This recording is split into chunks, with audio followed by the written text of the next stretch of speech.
What is the world saying about the human rights rating of Nigeria at this point? That's what is of concern to us this morning.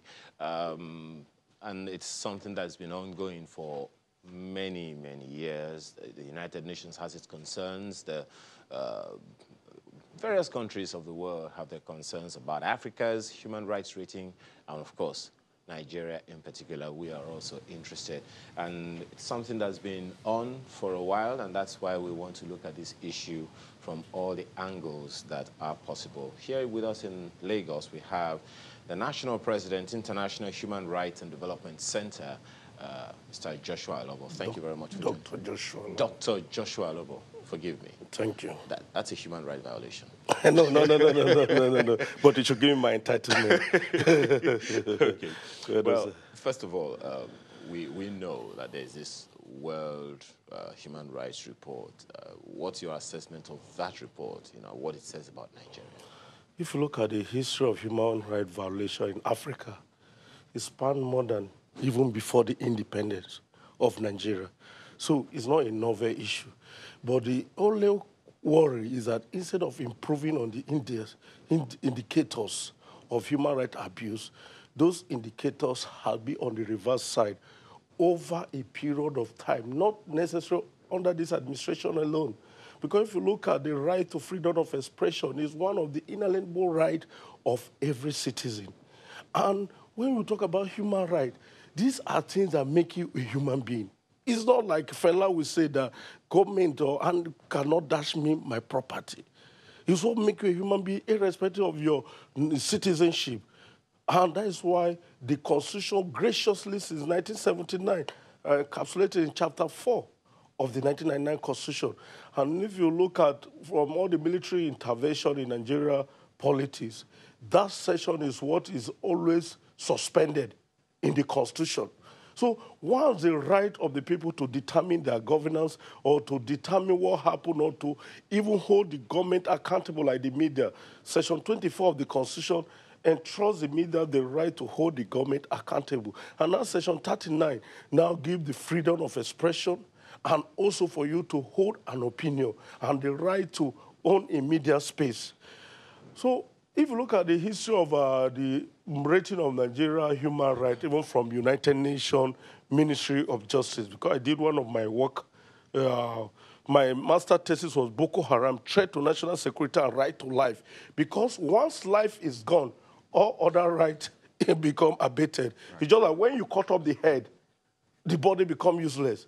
So life becomes fundamental before you talk about other species of rights that are inherent in human rights. Right. So human rights are inalienable. It's not something that government of any government will to you. It's what God by nature, by virtue of being a human being, irrespective of the citizenship of your country, wherever you are entitled to those rights. And that is why the Universal Declaration of Protection in 1948, Universal Declaration on Human Rights. Because if you look at Wilkins' commission, there was a fear of the minority, even before the independence. And to assuage those fears, there was a provision for the human rights. Let me quickly just add this. You talked about the people on the lower ranks, that the minorities, that you just mentioned now. Do they have a voice? They have a voice, and their voice have been speaking loud. I asked that because, to a large extent, many would assume or allude to the fact that this inalienable fundamental human rights that you talked about are taken away largely from this crop of people who, quote and unquote, do not have a voice. These are the vulnerable, and that is why there are various United Nations conventions that protect the vulnerable. Even violence against the gender, and even there are some human rights that cannot even be enforced in Nigeria because of our peculiarity, like the bisexual right. In as much as it's right for you to conduct yourself, but there must be a content of morality. That's why Nigeria refused to sign that gay law. Now, coming into the context of Nigeria. Yes. In this context, before I ask you about the way we value human life in Nigeria, which is really critical to human rights, whose responsibility is it to uphold human rights? I know it's a chain. I know it's not just for one person. But in this context, who do we look to uphold human rights? It's the government. Just the government? No, you say who? The principal actor is the government. If you look at 1995, before the setting up of National Human Rights Commission, so if you look at 95 and now, this is a period of 24 years. And that National Human Rights Commission coordinates some abuses. And to be fair to National Human Rights Commission, they have been open to speak the truth to the authority. But the other issue is whether the authority listens to those truths. You know? And once you suppress the will of the people, automatically you are pushing them to the state of nature where the life becomes short and brutish. In the first place, so on the one hand is the issue of human rights being violated. On the other hand is the possibility that the human right that is being violated at all is informed by maybe the behavior of the individual himself. No. Sometimes, okay, for instance, a government would say, for instance, that the fundamental human right of any human being stops at a point where it begins to erode on the authority or the fundamental human right of another. And that leads to Section 46 to show that these human rights are not absolute. Even the Constitution provides that there are certain times where those rights can be derogated in the interest of national security, public morality. So it's clear, but you cannot do it at your own will or fact that are only known to you that is not in public domain. Sometimes government, for instance, or security officials will say that anyone, for instance, one of the things that the federal government is saying as far as this Shore case is concerned is that he made statements that's going to put the human rights of other people in jeopardy, and consequently, government swooped in on him. So if that kind of thing happens, don't you think that government has a right to try to protect? At what time did he make the statement? At what venue? And who were the audience? These are fundamental. Do you know this whole case is even making some of us that are called Buhari's to even lose interest in the governance? Because there's different distinction between Buharists and APC chieftain. As an APC chieftain, I can decide to leave APC today, but I still have support for Buhari. But this Sowore now is making a lot of us to believe that there is a fundamental derail from even what we believe that the change that we expect from this government. So if you just grant bail to somebody on the 5th and the lawyer to the Sowore was even alleging fear that he may be arrested, and you, based on the presence of the senior advocate, and you say that all the status quo items should be maintained in February, and that drama plays, it shows that we are not ready as a nation to move forward. So, apart from Sowore, look at Dasuki. Let's look at even Azazi. There are other persons that their rights have been violated and there have been massive protests, and a lot of persons have lost their life, even though it was granted some leave to attend medical treatment and all those things. See, once you subjugate the right of one person, you don't know the sympathy that other person will have for him because they are human beings. So it is one thing to have sympathy, it's another thing to have the authority or whatever it takes to enforce the human right of this person whose human right is being derogated. That is why the court has already enforced the right, because the right to personal liberty is enforceable through the granting of bail. Who determines what is a breach of a human right? If the government says, for instance, in the case of another journalist, I think in Cross River... In Cross River, that was charged for even treason. Okay. How will you be charging somebody for treason at the state level? Okay. That shows that there's no coordination even in the law enforcement agency. We make mockery of ourselves.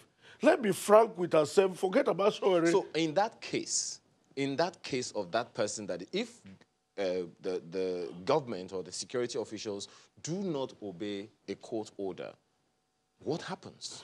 We are pushed to the state of nature. If the government does not obey court order, he's sending a signal to the ordinary man in the street that there's no need of obeying the law. And at the end of the day, it's the government that will have the effect because the goodwill will be squandered. So is good. Look at American. We may think that American is a morally deprived law, but look at R. Kelly, a popular R&B pop star, because of allegation of sexual harassment. But what happened in Nigeria? That you say you waste a precious judicial time of the court and you award 1 million against somebody that feel that they have been violated. No, I'm trying to give you a scenario. Law time does not run against the state. There are some times that somebody may bottle certain feeling until he feel that he has the capacity to express himself. When the agents are ought to pacify him, trying now to add this in a common parallel assault to the injury, you are sending signal to other person that may be a victim of such crime. I'm just giving you a scenario of Cosby, who is one of the most celebrated comedians. But American law, no matter who you are, the law is above you. Look at the president of America.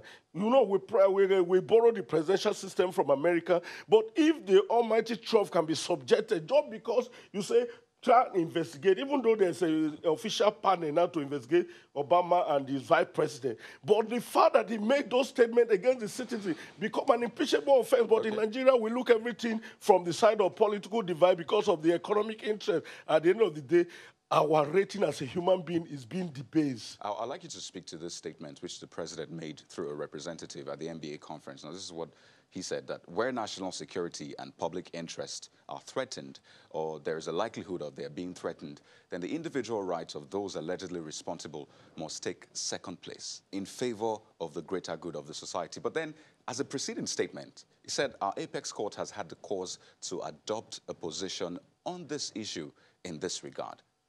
Would you speak to that? Fortunate enough, I was in that matter from the Federal High Court to Supreme Court, led by the current Minister of State for Labor and Employment, Festus Keyamo, in Asari vs. Dokubo. In that case, there was overt act by Asari Dokubo threatening the corporate existence of Nigeria. So, and all the press releases were well documented. So, in such instance, it was even the current CJN, Joseph Tanko Mohammed, that gave the lead judgment. So every case must be situated within a particular fact and the context. We, for instance, you say, I'm going to blow Nigeria, that I don't recognize Nigeria as an entity, and you look at the overt act or the capacity or of taking or implementing such threat, then the government cannot sit and watch you. But just because you express an opinion after leaving the court, and even if there's a breach of that bail condition, who determines the breach? Is the court. When you allow an executive or security body to determine that AYZ has breached the steps of bail condition, or if there's another offense, at what time was another offense committed? Because it was released on the 5th. Dr. Alobo, just one moment. We have the special advisor on media and publicity to the president to speak with us very, very quickly. Mr. Femi Adesina, we want to thank you very much for your time. Could you please speak to this issue, of course, that you are very well aware of, the arrest of Mr. Omoyele Sowore by the DSS, again, in court.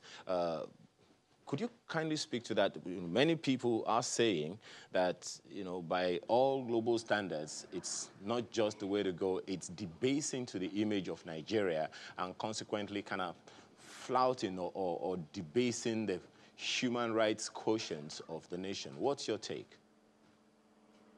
Well, it depends on what is the myth or what is the concocted story and what is the reality.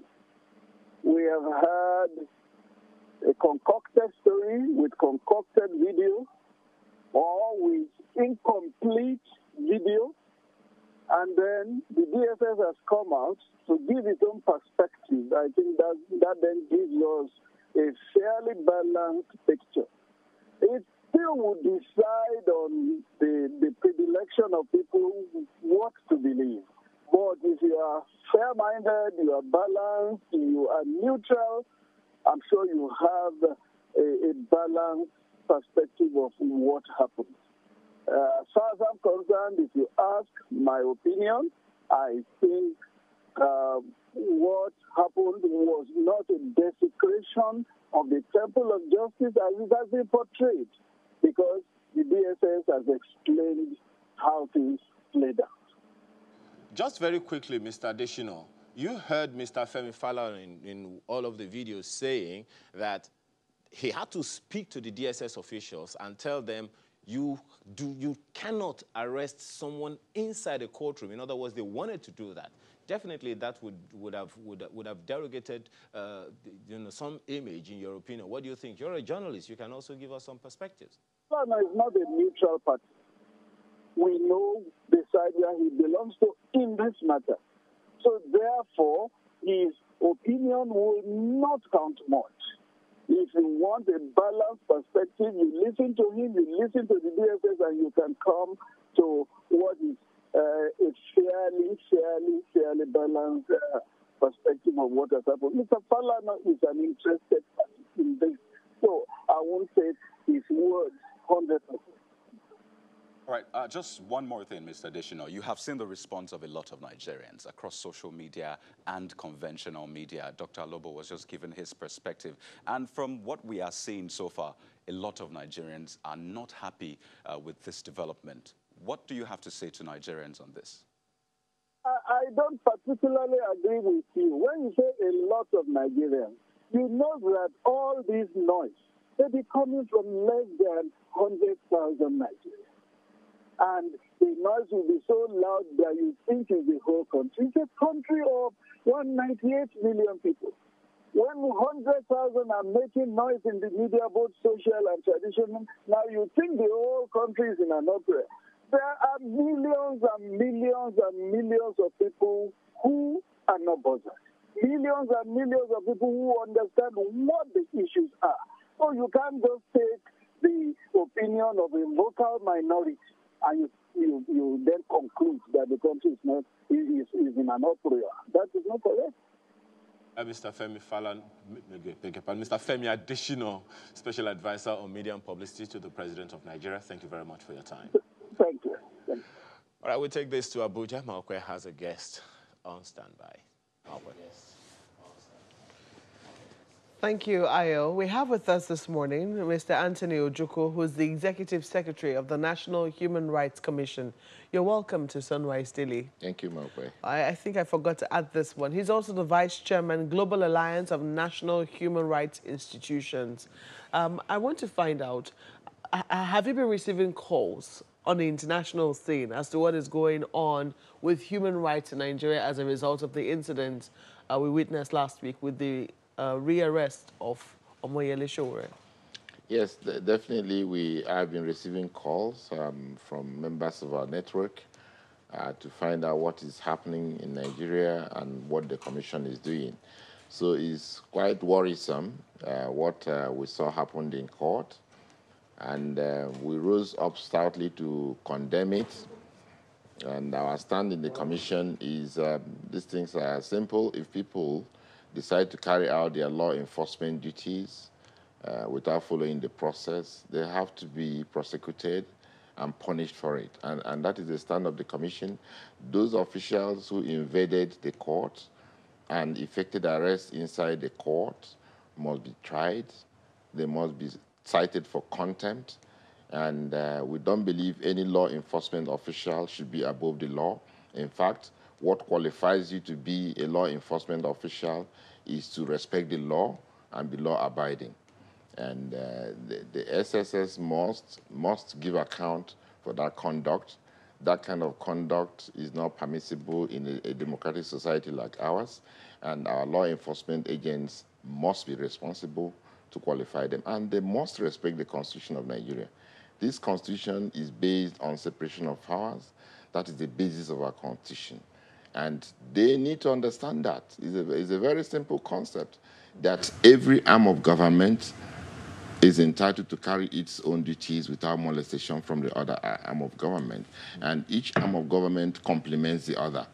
The DSS continues to maintain that they are a law-abiding organization, in spite of the fact that, it took weeks for them to obey the court order to release Mr. Sowore. It took them a while. They claimed that there was nobody to release him to, even though that was under, that was under some controversy because there was there were questions as to whether or not the court order mandated that he be released to people as to the sureties, so to speak. There was that controversy. However, upon bringing it back to court, the court ordered that he be released within 24 hours. They cite the fact that they responded to that court order as proof that they are indeed a law-abiding organization. However, with the events that we've seen in the courts, that that has come to question again. They, however, deny that that wasn't their operatives, that they didn't do anything of the sort. They didn't try to rearrest him. How would you react to their own side of the story? In the first place, the first explanation that nobody came to take Sowore, we have all seen now that the subsequent conduct of the DSS shows that they were just trying to find something to say. And Nigerians are not bereft of ideas, and I would expect them to come out with very logical and clear explanations for what they have done. If they have done wrong, they should apologize to Nigeria. Nigeria will be ready to forgive them. Now, if they say that the officials who came to effect the arrest of Sowore in the face of the court last week Friday were not the DSS officials, as law enforcement duties, were they supposed to allow that to happen? They were supposed to arrest them. Have they arrested them? Have the DSS arrested any single person for the conduct that happened in the court on Friday? Why will DSS be sitting there and watch hoodlums invade the court and perform that kind of thing? If they are trying to think that Nigerians don't think, we all think, and they can't just throw out any explanation to us and expect us to agree. Why were they not law enforcement officials? They were supposed to be there to maintain the law, to safeguard the court, to secure the court. They were supposed to protect the judge and protect the court and protect the sanctity of the court. And right before them, people came, invaded the court, carried out that. Has DSS effected any arrest?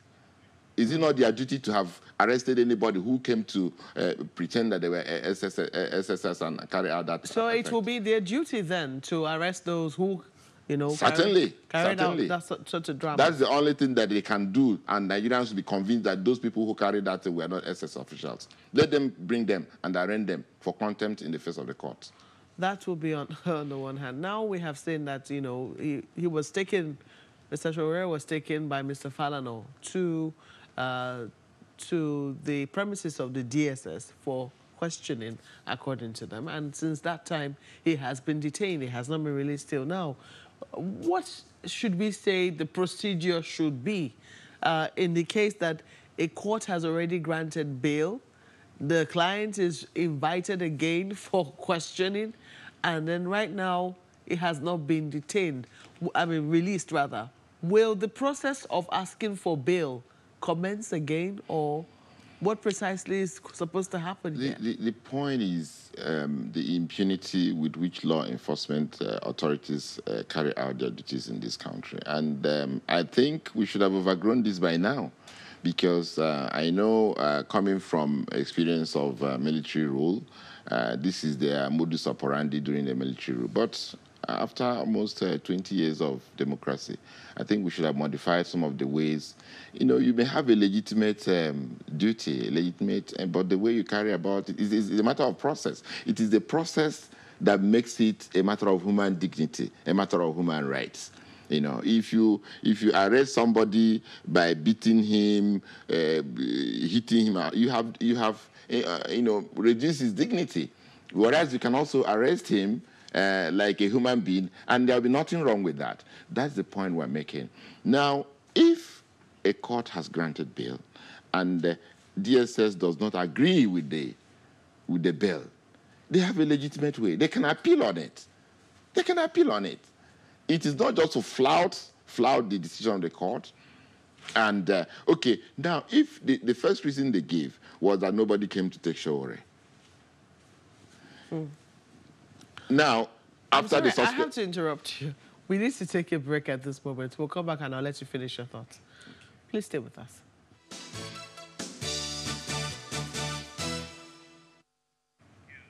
Well, Mr. Anthony Ojukwu is still with us. He is the Executive Secretary of the National Human Rights Commission.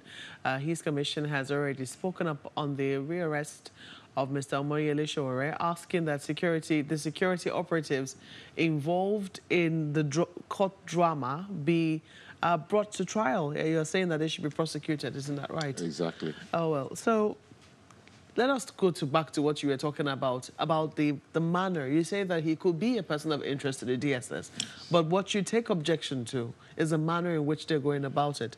But some people also take objection to the fact that what he said, they think that what he has said is not enough for, you know, security agencies to be on his trail. How do you react to that? Well, you see, the security agencies have the mandate, if they feel there's a prima facie case against you, to put you to trial. You can't, that discretion is within their mandate. But what we object is the manner. You must, because the Constitution says that anybody who is accused of any offense in this country is deemed innocent until proved guilty and pronounced so by a court of competent jurisdiction. The DSS is not a court of competent jurisdiction. That is not within their mandate. Their mandate is to bring the person to trial. So if they feel Sowore has committed an offense and they're entitled to feel so, they have to take him to court. But even that, you know, also brings another right to question, which is the right to freedom of expression. And some people say that, you know, the fact that he's calling for a revolution, you know, it's not anything new, it's not anything different, and that anybody can call for a revolution. Like I said, anybody can call for revolution, but it is within the discretion of the law enforcement agents to decide whether what you have said amounts to a revolution, call for a revolution, and they can call you to question. But you are deemed innocent until they prove it in court.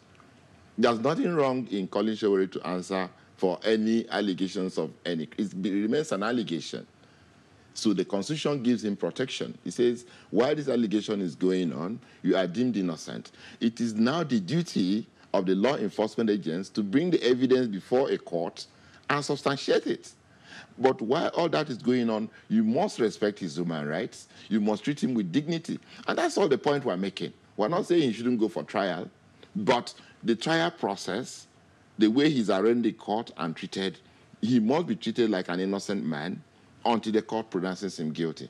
What is transpiring now does not show that he's being treated like an innocent person under the Constitution. So I think just before we went on break, you were explaining to us what should happen now, because the courts have already granted bail. He was granted bail less than 24 hours later on. He was re-detained, or he's been re-detained. What should happen now? Should we be asking for bail again, or for me, should there just be a call that the DSS should release him? Or for me, you see, a court order has to be obeyed. That is our training, that is our understanding as lawyers, and that is what is provided in the Constitution. If you disagree, there are democratic channels of disagreement. You appeal on the decision. Now, if you disobey a court order, you are supposed to be cited for contempt. You cannot disobey. And it is because they are not being cited for contempt that they go on doing this thing they're doing. I think the courts should exercise their mandate, and if they disobey, they cite them for contempt and order the arrest. If they step out of this country, they'll be arrested. who's that? I mean, if the DSS or any officials who have defied court order and the court declares them wanted for contempt, if they step out of this country, they'll be arrested. By who? By Interpol, by international authorities, because enforcement of the law is it can be enforced at anywhere. They cannot go on with this. They cannot go on with it. They just have to understand there has to be consequences for violation of court orders. And I think the court should rise up to that challenge and direct that whoever is violating this order, whether it's the director of SSS or his boys, they should be brought to court and convicted for contempt. The United States has reacted to it. The United States Department of Democracy, Human Rights, and Labor Affairs says, we are deeply concerned that Sowore has been re-detained in #Nigeria shortly after a court ordered he be released on bail. Respect for rule of law, judicial independence, political and media freedom, and due process are key tenets of democracy. That's a tweet from the U.S. Department of democracy, human rights, and labor. Now, I'm wondering, because sometimes you also hear from the side of the presidency, which is also reacted, and that's the tweet up there on television. We're deeply concerned that Shore has been re-detained in Nigeria. Now, it's very instructive that they use the word re-detained. We don't know whether they mean the same thing, re-detained and re-arrest. Do they mean the same thing? Yeah, they're the same thing. They are the same thing? Yeah. Okay, so there are concerns now. I mean, you heard from the presidency. The presidency has reacted to this. The president's spokesman reacted to this in the dailies. So has the president's spokesman on TV. Mr. Femi Adesina also spoke on television saying that this is the work of a vocal minority and that what is happening with Shore does not in any way spell what the human rights situation is in Nigeria. As head of the National Human Rights Commission, how important is this case in monitoring the human rights condition and human rights awareness here in Nigeria? Yeah, for me, it is what you can see that the Shore matter has generated a lot of interest in Nigeria. And Nigerians are freely talking about it. We're expressing our right to discuss it. We're expressing our right to comment on what the DSS has done. We're expressing our right to comment on what the court has done. And that is also a display of the rights of Nigerians to participate in their governance, to make fair comments on issues, and so on and so forth.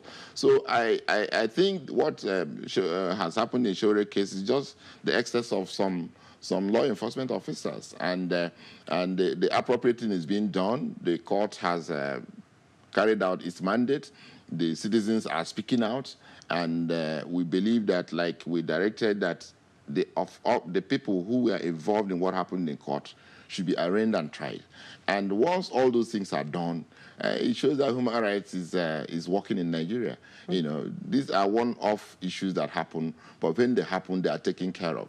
That means that human rights will always supersede, will always override. The law will always override.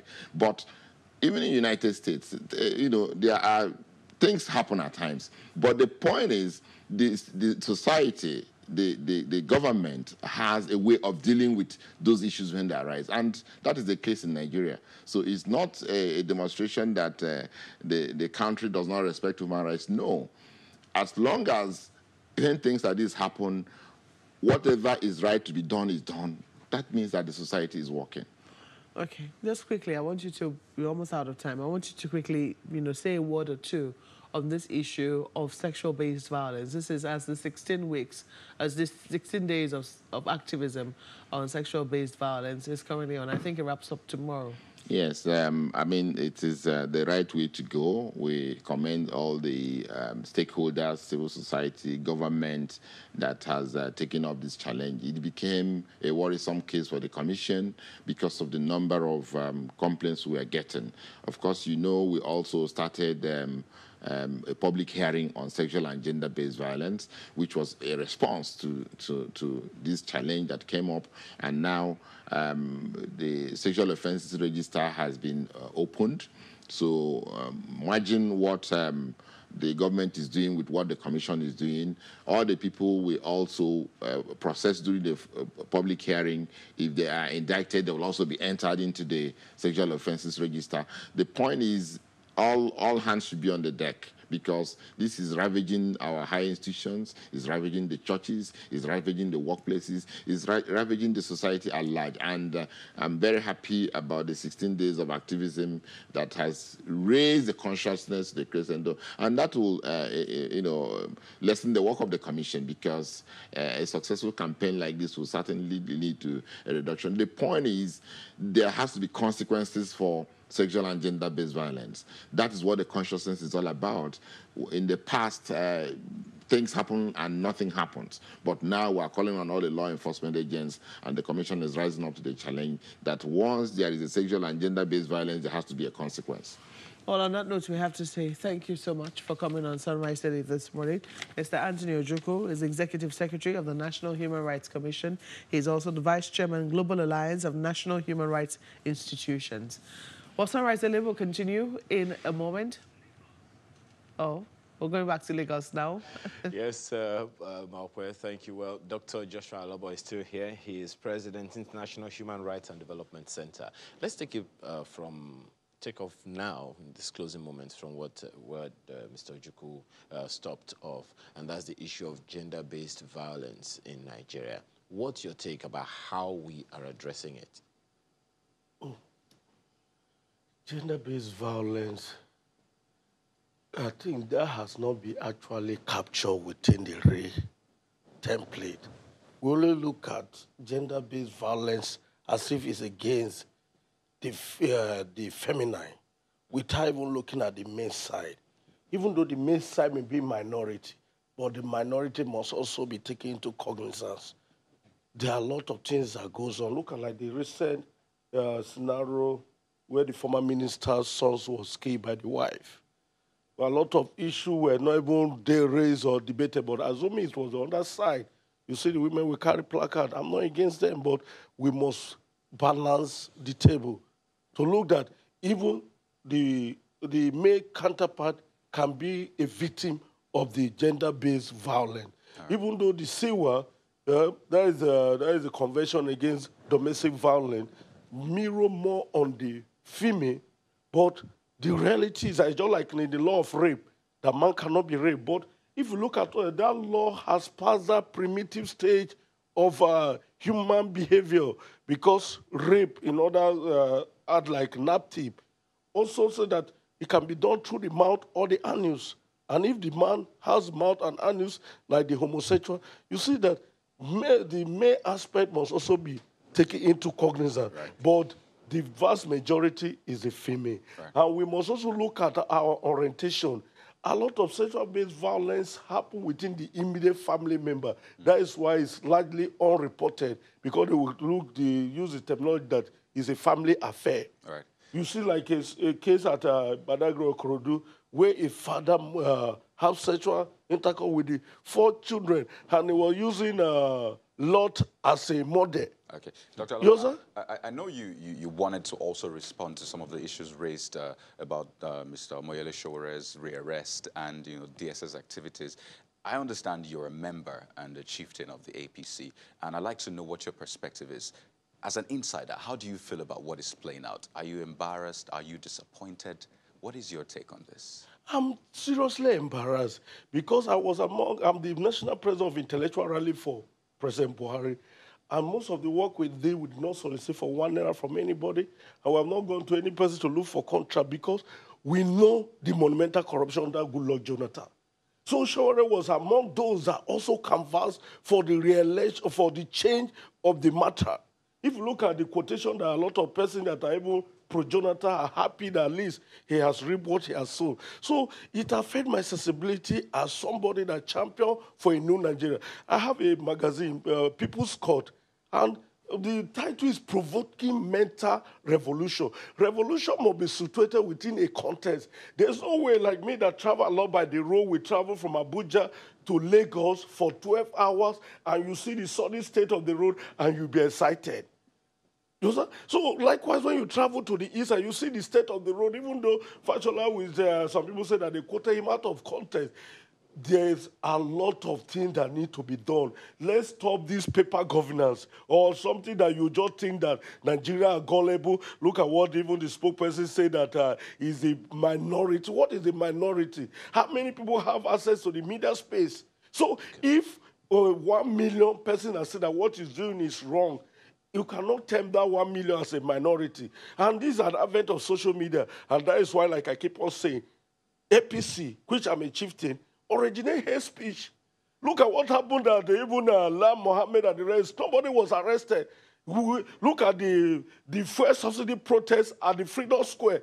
If not that Jonathan was proactive to deploy the soldier, they have almost outrun the government. I was in Abuja, even though I was not in the general protest, but I was using my vehicle to monitor the whole situation. So a lot of showbiz was going on during the Jonathan administration. We did not look at it as a threat to the government. What is Showore? They are just making the guy to be too popular. I don't know him as a person.